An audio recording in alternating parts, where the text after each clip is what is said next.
इमरान खान साहब के वो तीनों मुतालबात पूरे हों, इमरान खान को इंसाफ मिले, FIR दर्ज हो, आजम सवाती साहब को इंसाफ मिले और शहीद अरशद शरीफ को इंसाफ मिले।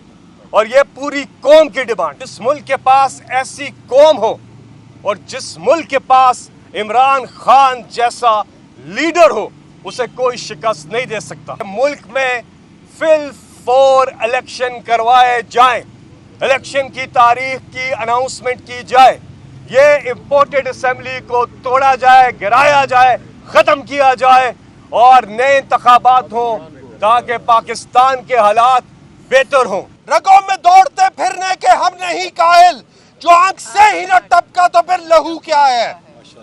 बिस्मिल्लाहिर्रहमानिर्रहीम। हज़ूर अक़दस हज़रत मोहम्मद मुस्तफ़ा हमारे आखिरी नबी सल्लल्लाहु अलैहि वसल्लम का इरशाद गिरामी है कि तुमसे पहले वो कौमें बर्बाद की गई, तबाह की गई, जहाँ ताकतवर के लिए अलग कानून था और कमज़ोर के लिए अलग कानून था। हमारी डिमांड क्या है?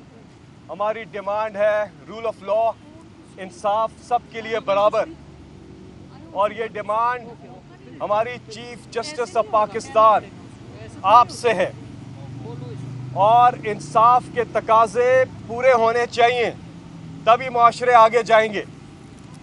इमरान खान साहब वो लीडर हैं, जब फायरिंग हुई हम कंटेनर पे मौजूद थे और एक से ज़्यादा जगह से फायरिंग हुई और इमरान खान साहब को गोलियां लगी, वो नीचे पड़े थे और उस वक्त भी हम भी नीचे थे कंटेनर के ऊपर, सब लेट के इर्द गिर्द लोग थे और इमरान खान साहब को प्रोटेक्ट कर रहे थे। लेकिन इमरान खान साहब को उस वक्त अपनी फिक्र नहीं थी, इमरान खान साहब को इस कौम की फिक्र थी और अपने साथियों की फिक्र थी।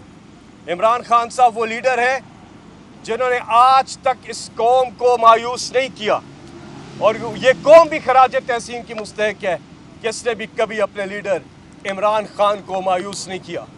तो जिस मुल्क के पास ऐसी कौम हो और जिस मुल्क के पास इमरान खान जैसा लीडर हो, उसे कोई शिकस्त नहीं दे सकता।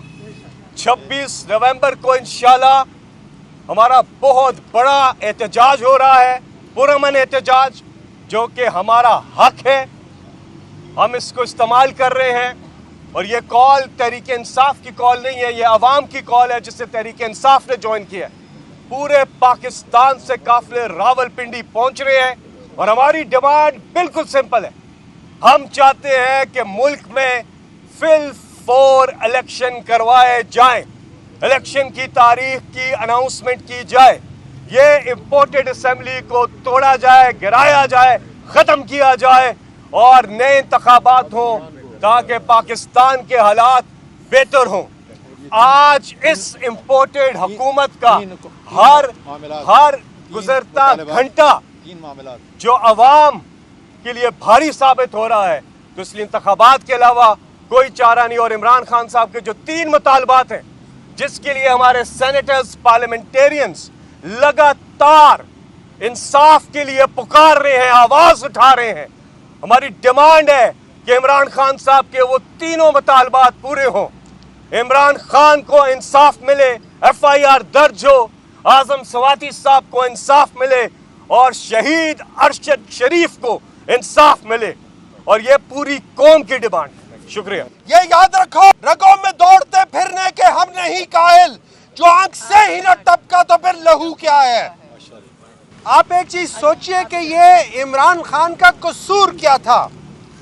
अगर एक मुर्दा पड़ा होता है, उससे आप जो उठाकर ले जाओ वो आपको कुछ नहीं कहता, उसको नहीं पता चलता क्या करे। उसी तरीके से अगर एक कौम मुर्दा हालत में पड़ी हो, उससे जो मर्जी उठा के ले जाओ वो कुछ भी नहीं कहेगी। इमरान खान का कसूर ये है, उसने उस मुर्दा कौम को जगा दिया है, उसके अंदर उसने एक किस्म की जान डाल दी है। तो अब हम क्या करते हैं? हम कहते हैं बताओ ये पे हम किस कौन लेकर गए, मेरी चादर कौन लेकर गए, मेरा बटुआ कौन लेकर गए। और ये कसूर है इमरान खान का। और ये याद रखिए, हमारे पास वो प्राइम मिनिस्टर था कि जब प्राइम मिनिस्टर था तो बाहर एक और छोटी सी कंपनी का मुलाजिम था। आप सोच सकते हो कि आपका प्राइम मिनिस्टर چھوٹی سی کمپنی کا ملازم تھا. ارے شرم آنی چاہیے اس قوم کو کہ جس کا پرائم منسٹر ایک چھوٹی سی کمپنی کا ملازم تھا. کہتے ہیں مجھے تنخواہ نہیں ملی, میرے پیسے نہیں لیے. ارے شرم کرو, تم اس کے ملازم تھے اور اس ملک کے پرائم منسٹر اسی وقت تھے. یہ یاد رکھو, رگوں میں دوڑتے پھرنے کے ہم نہیں قائل, جو آنکھ سے ہی نہ ٹپکا تو پھر لہو کیا ہے.